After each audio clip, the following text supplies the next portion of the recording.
Everyone, this is Nikita Sehrawat and welcome again to my YouTube channel. आज हम लोग कर रहे हैं हमारे chapter number 3 class 9th atom and molecules की एनसीईआरटी एक्सरसाइजेस। तो चलिए स्टार्ट करते हैं। हमारा पहला क्वेश्चन रहेगा,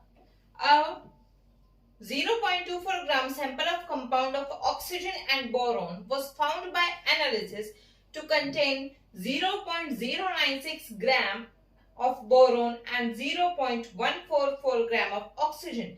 Calculate the percentage composition of the compound by weight. यहाँ पर हमें एक सैंपल दिया गया है ऑक्सीजन, एक कंपाउंड का हमें सैंपल दिया गया है 0.24 ग्राम जो है वो वेट है हमारे कंपाउंड का, और इसके अंदर हमारा जो ऑक्सीजन है और जो बोरोन है उसकी कंपोजिशन दी गई है। बोरोन की कंपोजिशन है इसके अंदर, मास ऑफ बोरोन दिया गया है 0.096 ग्राम एंड ऑक्सीजन दिया गया है हमें 0.144 ग्राम और मास ऑफ सैंपल हमें दिया गया है 0.24 ग्राम। तो अब हमें क्या निकालना है? Calculate the percentage composition of the compound by weight. हमें परसेंटेज कंपोजिशन निकालनी है, तो हम लोग कैसे निकालेंगे परसेंटेज कंपोजिशन? सबसे पहले हम लोग बोरोन की परसेंटेज कंपोजिशन निकालते हैं। कैसे निकलेगी? तो क्या आएगा? परसेंटेज कंपोजिशन ऑफ बोरोन, कितना वेट है बोरोन का? 0.144 ग्राम, और टोटल वेट कितना है कंपाउंड का? 0.24 ग्राम, और परसेंटेज निकालनी है तो मल्टीप्लाई बाय 100। इसको सॉल्व आउट करेंगे, सिंपल मैथमेटिक्स है, ठीक है। इसके अगर हम डेसिमल्स हटाते हैं तो डिवाइडेड बाय में 1000, और इसके हटाते हैं तो मल्टीप्लाई बाय में 100। इसी को काट देते हैं पहले तो हमें मिलता है 144 over 24 into 10, ठीक है। किससे कट रहा है ये? 12 से जा रहा है ना?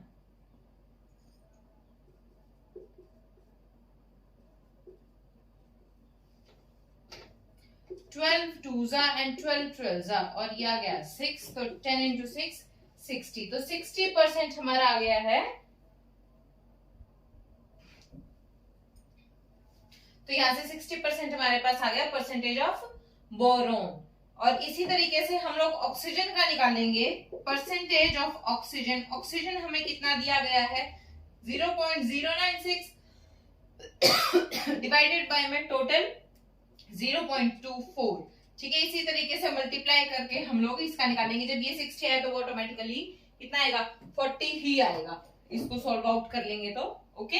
तो हमारे पास परसेंटेज कंपोजिशन आ गई, समझ में आया आपको?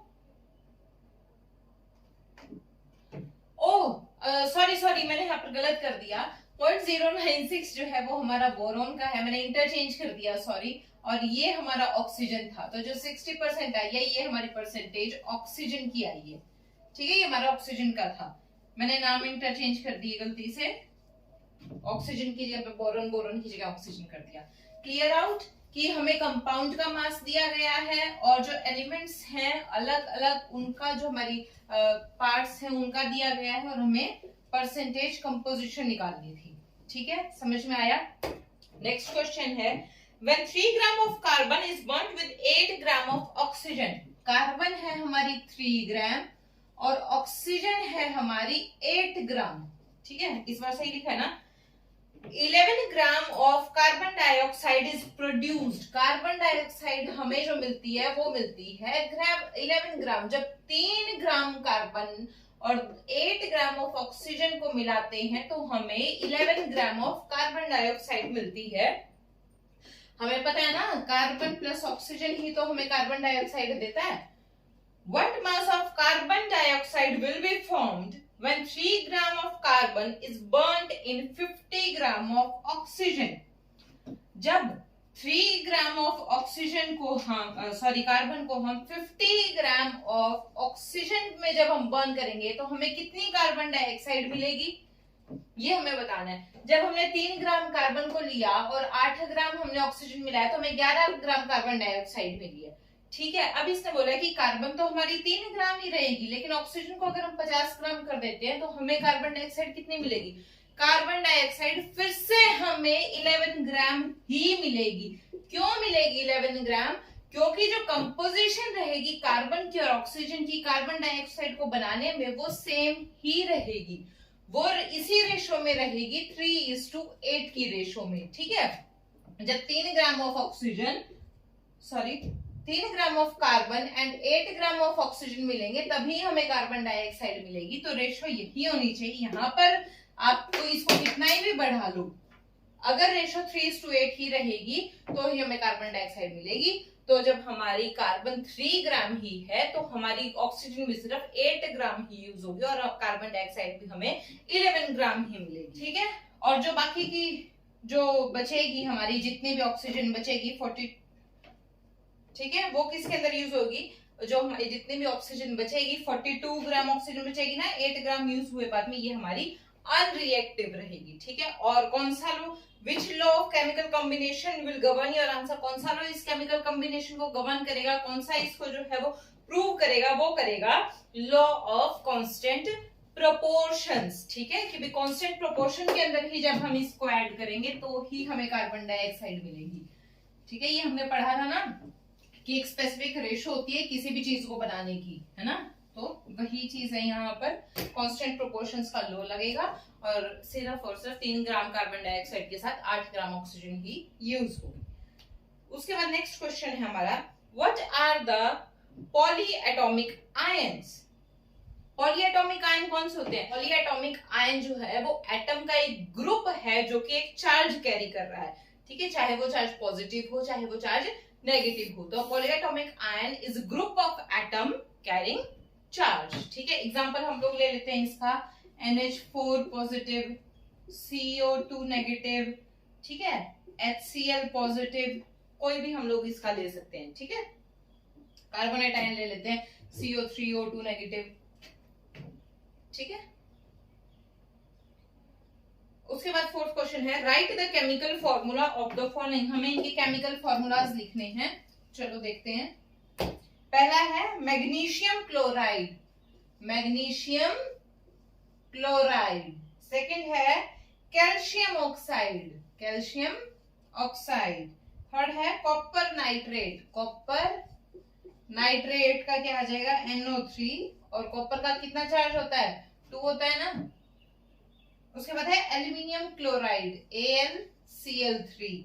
फोर्थ है calcium carbonate, CaCO3, calcium carbonate. ठीक है, फिफ्थ क्वेश्चन है, right the name of the elements present in the following compounds. हमें कंपाउंड्स दिए गए हैं और उसके अंदर हमें जो एलिमेंट्स प्रेजेंट हैं इन कंपाउंड्स के अंदर उनके नाम लिखने हैं। ठीक है, तो पहला है हमारे पास, ये मैं बना लेती हूँ।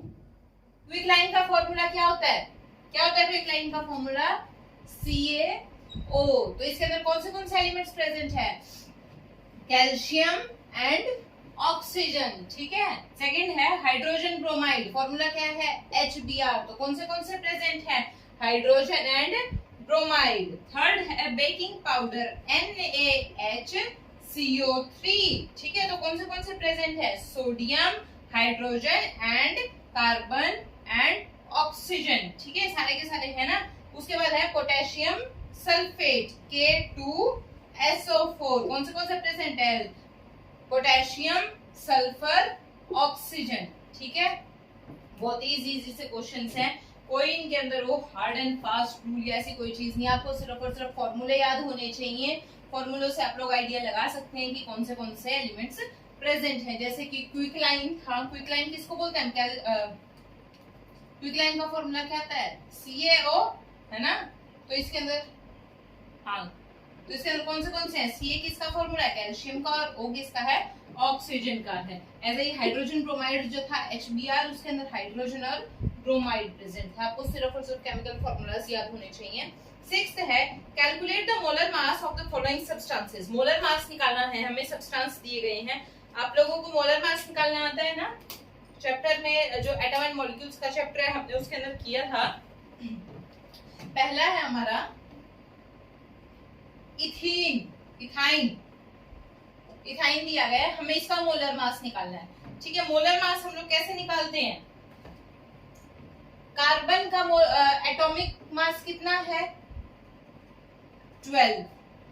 कितने मोल्स हैं, कितने एटम है हमारे, सॉरी कितने एटम है कार्बन के 2, तो एटॉमिक मास को 2 से मल्टीप्लाई कर देंगे। साथ में क्या है हाइड्रोजन, कितने एटम है 2 है। हाइड्रोजन का एटॉमिक मास कितना होता है 1 होता है, तो इंटू 1, तो 2 इंटू 12 24 प्लस 2 इंटू 1 2, तो क्या आ गया इथाइन का मोलर मास 26 ग्राम। मोलर मास कितना आ गया इथाइन का 26 ग्राम्स आ गया।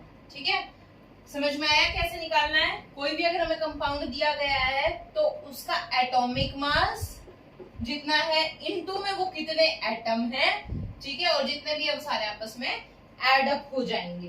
ठीक है, नेक्स्ट है हमारा सेकंड,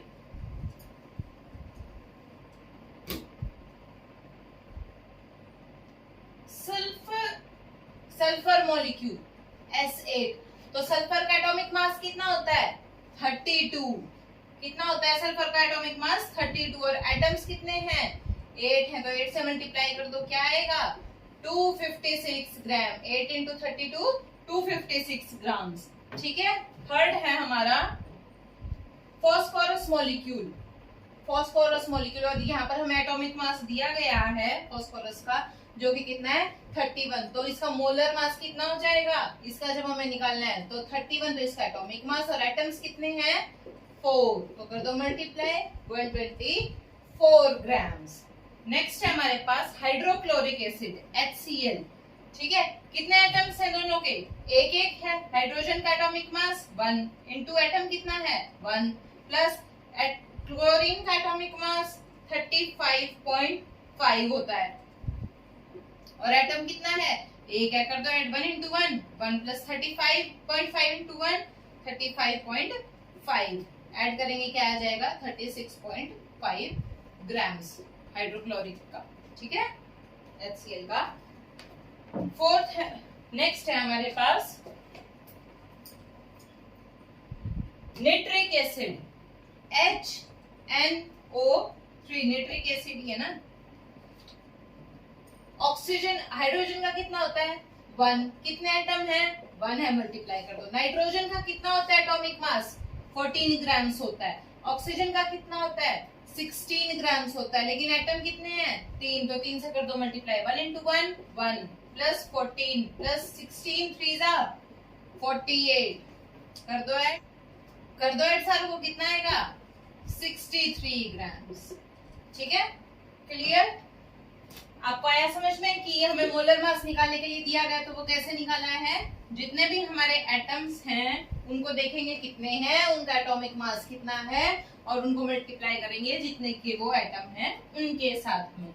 नेक्स्ट है हमारे पास what is the mass of 1 mole of nitrogen atom. 1 mole of nitrogen atom का मास कितना होता है 14 ग्राम होता है, अभी तो हमने पीछे निकाला है ना। सेकेंड है 4 mole of aluminium atoms. 4 moles of aluminium atoms. Aluminium का आपको मास दिया गया है 27 ग्राम दिया है, तो 4 का कितना हो जाएगा, ये तो 1 का दिया गया है, तो 4 का हो जाएगा 4 इंटू 27 यानी कि 108 ग्राम्स। थर्ड है 10 moles of sodium sulphide. 10 moles of sodium sulphide. ठीक है, पहले हम 1 मोल ऑफ सोडियम सल्फाइड का वेट निकालेंगे, मास निकालेंगे, जैसे कि हमने पीछे निकाला है। कैसे, Na2SO3। सोडियम का कितना है एटॉमिक मास 23, कितने एटम्स हैं 2 हैं, प्लस सल्फर का कितना है 32, और एटम कितना है एक ही है, तो मल्टीप्लाई करने की जरूरत नहीं है। ऑक्सीजन का कितना है 16, और एटम्स कितने हैं 3। ठीक है, ये हम एक का निकाल रहे हैं, तो 2 इंटू 23 अगर करेंगे तो 46 प्लस 32 प्लस 48 कितना हो जाएगा 80 और 90।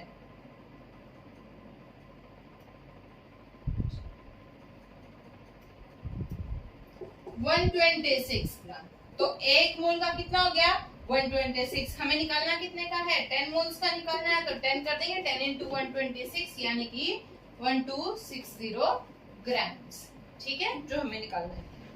8th क्वेश्चन है कन्वर्ट इनटू मोल। हमें वैल्यू दी गई है, हमें उसको मोल के अंदर कन्वर्ट करना है। तो कैसे होगा मोल के अंदर कन्वर्ट, चलो देखते हैं।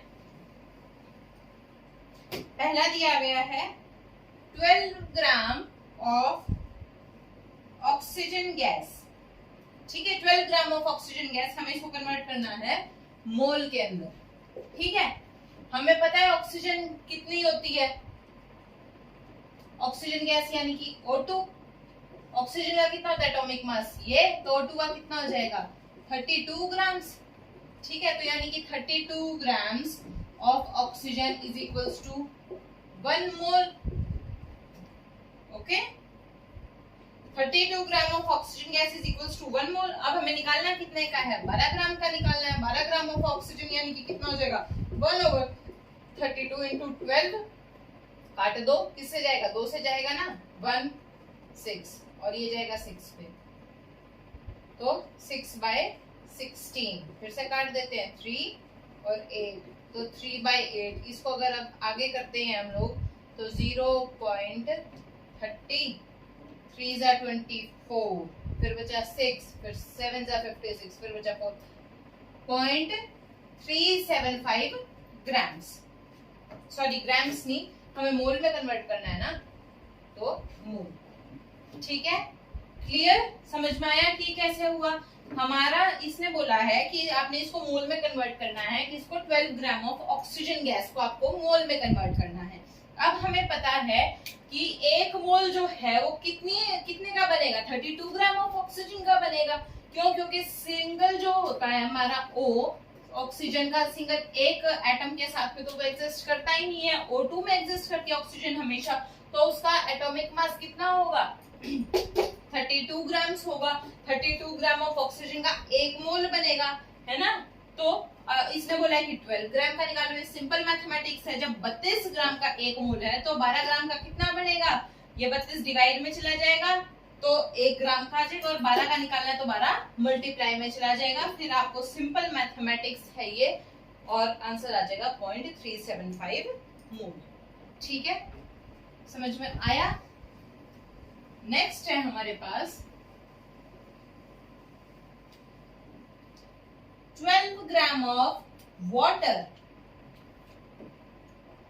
12 ग्राम ऑफ वाटर, हमें इसका निकालना है मोल। ठीक है, हमें पता है वाटर का हम लोग निकाले एटॉमिक मास पूरा का पूरा।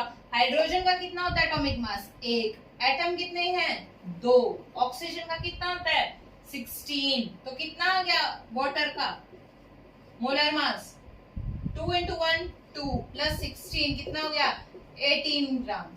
ठीक है, तो हमें क्या पता लग गया कि 18 ग्राम ऑफ वाटर का हमें मिलता है 1 मोल। ठीक है, 18 ग्राम ऑफ वाटर का हमें 1 मोल मिलता है ना, तो यहाँ पर इसने कितना मांगा है 12 ग्राम का। यहाँ से हम लोग निकालेंगे 1 ग्राम ऑफ वाटर का कितना मोल बनेगा 1/18, तो 12 ग्राम ऑफ वाटर का कितना में मोल बनेगा 1/18 इंटू 12, काटते हैं 3 से ही काट देते हैं सीधा, 4 जा और 6 3 जा 18, 6 और 4 3 जा 12। ठीक है, अब ये 2/3, 6 से भी काट सकते थे आप सीधा, तो 2/3 मोल। इसको आगे आप लोग डिवाइड करो, 2/3 को डेसिमल प्लेस के अंदर अगर हम लोग कन्वर्ट करते हैं तो क्या आ जाएगा 0.6666 मोल चलता रहेगा। ठीक है, समझ में आया।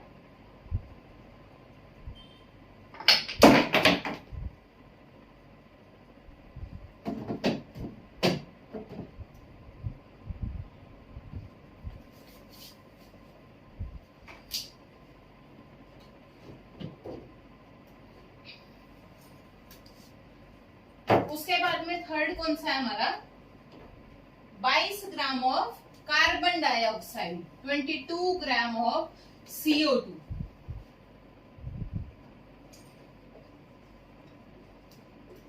कार्बन डाइऑक्साइड का निकालें, कार्बन का कितना होता है, कार्बन का एटॉमिक मास कितना होता है 12 होता है। ऑक्सीजन का कितना होता है 16, एटम कितने हैं 2, तो 12 प्लस 44 ग्राम्स आ गया हमारा कार्बन डाइऑक्साइड का मोलर मास। ठीक है, तो यानी कि 44 ग्राम्स ऑफ CO2 आपको देगा 1 मोल। तो 1 ग्राम कितने आपको देगा 1/44 मोल। और ये इसको कितने चाहिए 22, तो 22 ग्राम ऑफ CO2 आपको कितने मोल देगा 1/44 इंटू 22, 2 से गया 0.5 मोल। तो 22 ग्राम ऑफ कार्बन डाइऑक्साइड आपको देगा 0.5 मोल। ठीक है, क्लियर? कहाँ गया क्वेश्चन? हाँ, उसके बाद नेक्स्ट क्वेश्चन है हमारा question number 9। What is the mass of 0.2 mole of oxygen atoms. आपको सारा का सारा पूरे चैप्टर में यही रहेगा, मोल्स के बारे में। ठीक है, वेट के बारे में। ये क्वेश्चंस इंपॉर्टेंट बहुत है। साथ में मैं आपको जो एक्सरसाइज के बीच में क्वेश्चन आंसर्स थे वो भी करवाऊंगी, क्योंकि वो भी बहुत जरूरी है। ठीक है, लेकिन आज मैं आपको सिर्फ और सिर्फ एनसीईआरटी क्वेश्चंस करा रही हूँ, वीडियो लंबी नहीं होनी चाहिए। तो है हमारे पास 0.2 मोल ऑफ ऑक्सीजन एटम, इसका हमें निकालना है मास। ठीक है, 1 मोल ऑफ ऑक्सीजन एटम का कितना मास होता है 16 ग्राम। तो 0.2 का कितना हो जाएगा 0.2 इंटू 16 यानी कि 3.2 ग्राम्स। सिंपल मैथमेटिक्स है। सेकंड है 0.5 मोल ऑफ वाटर मॉलिक्यूल। अभी हमने निकाला था H2O का कितना था मास, हाइड्रोजन का 1, ऑक्सीजन का, हाइड्रोजन के 2, ऑक्सीजन का 1, कितना आया था 18 ग्राम आया था ना। ठीक है, कितना है 1 मोल का जो वेट है वाटर का मास है वो है 18 ग्राम। तो 0.5 मोल का कितना हो जाएगा 18 इंटू 0.5 यानी कि 9 ग्राम्स। ठीक है, क्लियर? बहुत ही इजी सा है, सिंपल मैथमेटिक्स है। बस आप ये चीज समझो कि आपको सॉल्व आउट कैसे करना है। साथ में ही आपको इनके एटॉमिक मासेस याद होने चाहिए, एटम्स के। ठीक है, एलिमेंट्स के।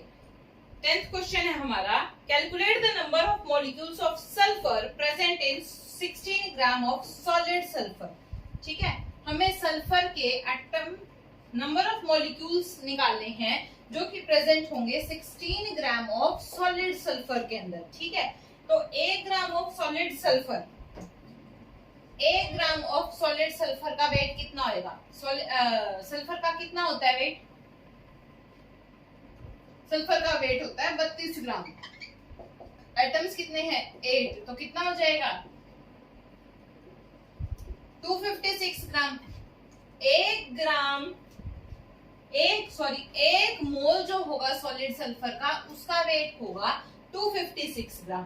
ठीक है, यानी कि 256 ग्राम का हमारा 1 मोल बनेगा। 256 ग्राम ऑफ 256 ग्राम का 1 मोल बनेगा। अब आपको पता है कि 1 मोल के अंदर कितने मॉलिक्यूल्स होते हैं, जो कि इससे क्या पूछा है, calculate the number of molecules.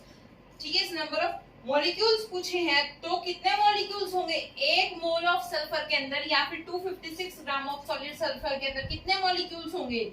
1 mole के अंदर कितने होते हैं 6.022 into 10 to the power 23 molecules. 1 mole के अंदर हमारे इतने मॉलिक्यूल्स होते हैं। ठीक है,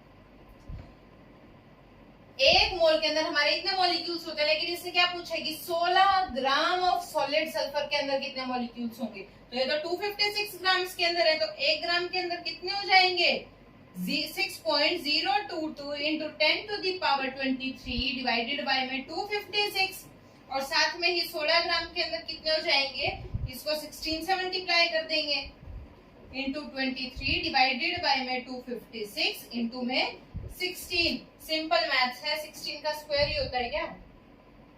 हाँ, समझ में आया? ये आपका सिर्फ और सिर्फ सिंपल मैथ्स है। यहाँ पर इसको आप लोग कैलकुलेट करें। क्वेश्चन आपको समझ में आ गया? अगर कहीं पर भी कोई भी डाउट है तो कमेंट करके पूछ लेना। वीडियो बहुत छोटी है क्योंकि मैंने आपको सिर्फ और सिर्फ लास्ट वाली एक्सरसाइजेस करवाई हैं। टाइम ज्यादा ना लेते हुए मैं आपको नेक्स्ट वीडियो के अंदर इस चैप्टर की जितनी भी एक्सरसाइजेस हैं चैप्टर के बीच में वो वाली सारी की सारी करवा रही हूँ। तो प्लीज ध्यान से करिएगा क्योंकि चैप्टर्स इंपॉर्टेंट बहुत हैं। आपके क्वेश्चंस बहुत ज्यादा इंपॉर्टेंट होते हैं, वो आते हैं यहाँ से। कोई भी चीज प्लीज छोड़िएगा मत। ठीक है, एनसीईआरटी एक्सरसाइज ये मैंने आपको करवा दी है। और अब तो नेक्स्ट वीडियो में मिलते हैं।